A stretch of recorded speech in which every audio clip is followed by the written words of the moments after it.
गृह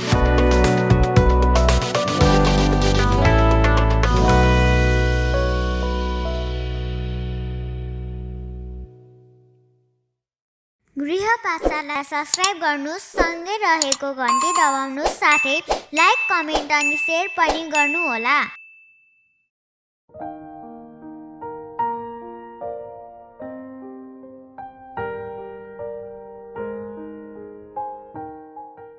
बालकृष्ण सम नेपाली साहित्यका चर्चित नाटककार हुन्।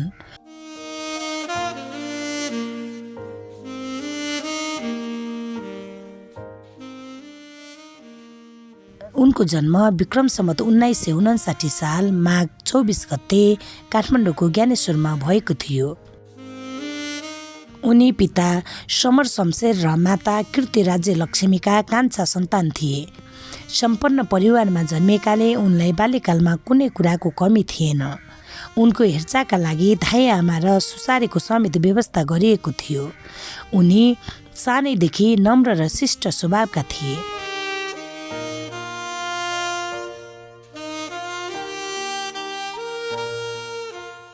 उनको प्रारम्भिक शिक्षा घरबाट नै सुरु भएको थियो। उनले घरमा पढ्दा सानो उमेरमै नेपाली, अङ्ग्रेजी र संस्कृत भाषा सिकिसकेका थिए। 11 वर्षका भएपछि मात्र उनलाई काठमाडौँको दरबार हाई स्कुलमा भर्ना गरियो।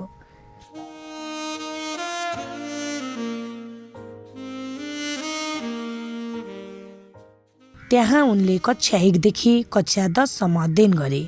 त्यति बेला कक्षा 11 को अन्तिम परीक्षा दिन कलकत्ता पुग्नु पर्थ्यो। त्यसैले उनी कलकत्ता गए र उनले त्यहाँ म्याट्रिक परीक्षा दिए र उनी उत्तीर्ण पनि भए।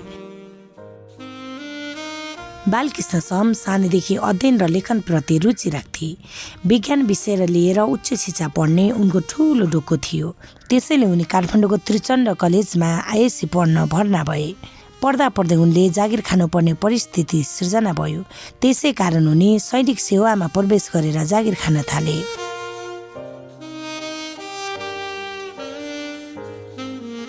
जागिरको कारण कलेजको नियमित पढाइ पुरा हुन सकेन।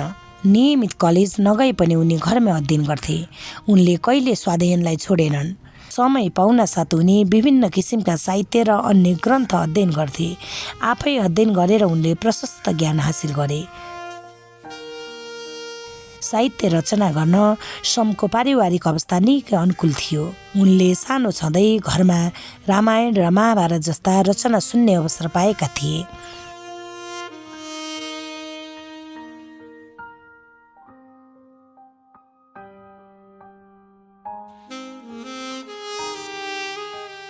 समका पिता मिठो लयमा कविता वाचन गर्थे। सम पिताको सुरिलो र मिठो भाकालाई ध्यान दिएर सुन्थे। त्यसैले उनलाई सानैदेखि कविता लेख्न मन लाग्यो। उनले 10 वर्षको उमेरमै ईश्वर शिष्यको कविता पनि लेखे। त्यसपछि त उनलाई अझै धेरै साहित्य लेख्ने चाहना बढ्न थाल्यो। बालकृष्ण सम विभिन्न किसिमका साहित्य किताब पढ्थे। उनले कविता, कथा, नाटक, निबन्ध आदि खोजी खोजी पढे। आफ्नै दाजु पुष्कर शमशेरले लेखेका कथा पनि पढे। यसबाट उनलाई कथा, नाटक आदि लेख्ने थप हौसला मिल्यो। केही साहित्यकार साथीभाइहरूसँग पनि उनको सङ्गत भयो। साथी सङ्गतका कारण पनि सम साहित्य लेखनतर्फ पुरै आकर्षित भए। बालकृष्ण समले नेपाली साहित्यमा ठुलो योगदान दिएका छन्। उनले नाटक, निबन्ध, कविता, खण्डकाव्य र महाकाव्य पनि लेखेका छन्। उनको सबैभन्दा पहिले लेखेको नाटक चाहिँ तानसेनको झरी हो। यो नाटक विक्रम सम्वत 1977 मा लेखिएको थियो। त्यसपछि उनले अनेकौं नाटक, एकाङ्की आदि लेखे। उनले लेखेका किताब कुनै लेख्ने बित्तिकै प्रकाशन भए भने कुनै केही समयपछि प्रकाशन भए। तानसेनको झरी पहिले नै लेखेका भए पनि छापिने बेलामा पहिले मुटुको व्यथा छापियो। यसको प्रकाशन विक्रम सम्वत 1986 सालमा भएको थियो। यसकारण मुटुको व्यथालाई समको पहिलो प्रकाशित नाटक मानिन्छ। यो नेपाली साहित्यकै पहिलो मौलिक नाटक हो। यसपछि उनका मुकुन्द इन्दिरा, अन्धवेग, म प्रहलाद र ध्रुव जस्ता अनेकौं नाटक प्रकाशन भए।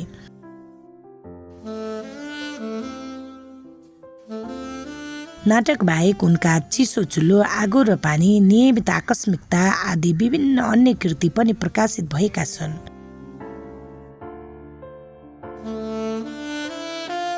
समलाई नेपाली साहित्यमा नाट्य सम्राट पनि भनिन्छ। उनले धेरै नाटक र एकाङ्की लेखेका छन्।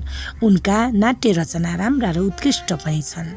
उनका नाटकलाई सामाजिक, ऐतिहासिक र पौराणिक गरी 3 भागमा बाँड्न सकिन्छ।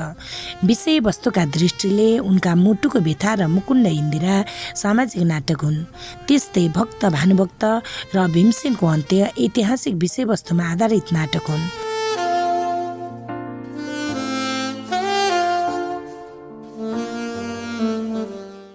उनको नाला पानीमा एकाङ्की पनि ऐतिहासिक विषयवस्तुका दृष्टिले महत्त्वपूर्ण छ। ध्रुव, प्रह्लाद आदि नाटकमा चाहिँ संस्कृतका पौराणिक विषयवस्तु पाइन्छ। उनले स्वाधीनबाट संस्कृत भाषाको राम्रो ज्ञान हासिल गरेका थिए। यसकारण उनका कतिपय नाटकमा संस्कृत साहित्यको प्रभाव पाइन्छ। यस्तै उनका नाटकमा अङ्ग्रेजी साहित्यकार शेक्सपियरको पनि प्रभाव पाइन्छ। उनका केही नाटकको अन्त्यमा मेलमिलाप भएको देखाइएको छ। यस्ता नाटक सुखान्तक हुन्। त्यसै गरी उनका केही नाटकको अन्त्यमा नाटकका पात्रले दुःख पाएको र कुनै पात्रको मृत्यु भएको देखाइएको छ। यस्ता नाटकलाई दुखान्तक नाटक भनिन्छ। यसबाहेक समले आफ्ना नाटकमा कतै पद्य शैली र कतै गद्य शैलीको प्रयोग गरेका छन्। साहित्य लेखकका अतिरिक्त बालकृष्ण समको रुचि अभिनयमा पनि थियो। उनी गीत गाउन र चित्र बनाउन पनि सिपालु थिए। शिक्षण पेसामा समेत उनी रुचि राख्थे। त्यसैले केही समय उनले दरबार हाई स्कुल र त्रिचन्द्र कलेजमा पढाए। त्यस्तै उनले गोर्खा भाषा प्रकाशिनी समितिको संस्थापक अध्यक्ष भएर नेपाली भाषा साहित्यको सेवा गरे। उनले रेडियो नेपालको निर्देशक तथा गोर्खापत्रको प्रधान सम्पादक भएर पनि काम गरे।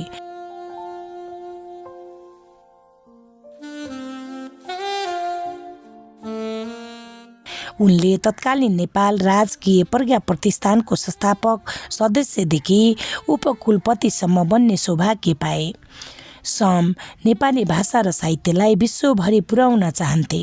त्यसकारण उनले भारत, चीन, जापान, रुस, अमेरिका आदि राष्ट्रको भ्रमण गरे। यसरी अनेकौं सभा सम्मेलनमा भाग लिएर भए पनि उनले नेपाली भाषा साहित्यलाई विश्वभरि चिनाउने काम गरे।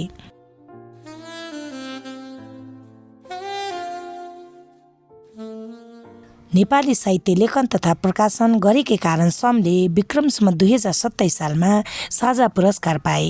विक्रम सम्वत 2028 सालमा उनी सुप्रसिद्ध गोर्खा दक्षिण बाहु प्रथमबाट सम्मानित भए। उनले विक्रम सम्वत 2029 सालमा त्रिभुवन पुरस्कार पनि पाए।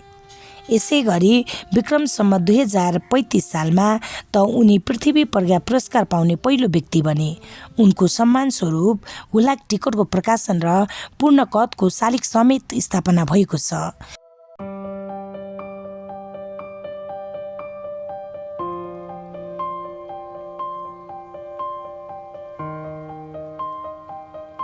वास्तवमा बालकृष्ण समले जीवनभर नेपाली भाषा साहित्यको सेवा गरे।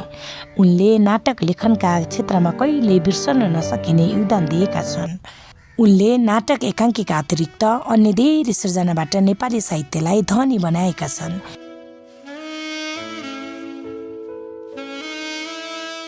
जीवनको अन्त्यतिर उनलाई मस्तिष्कघात र पक्षघात भयो। उनलाई उपचारका लागि काठमाडौँको वीर अस्पतालमा भर्ना गरियो।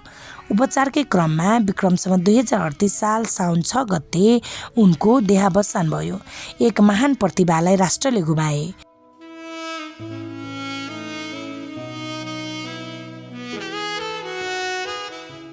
उनी शारीरिक रूपमा हाम्रा सामु छैनन्, तैपनि उनका अनमोल रचनाका कारण उनी अमर बनेका छन् र सबैको मनमुटुमा बस्न सफल भएका छन्।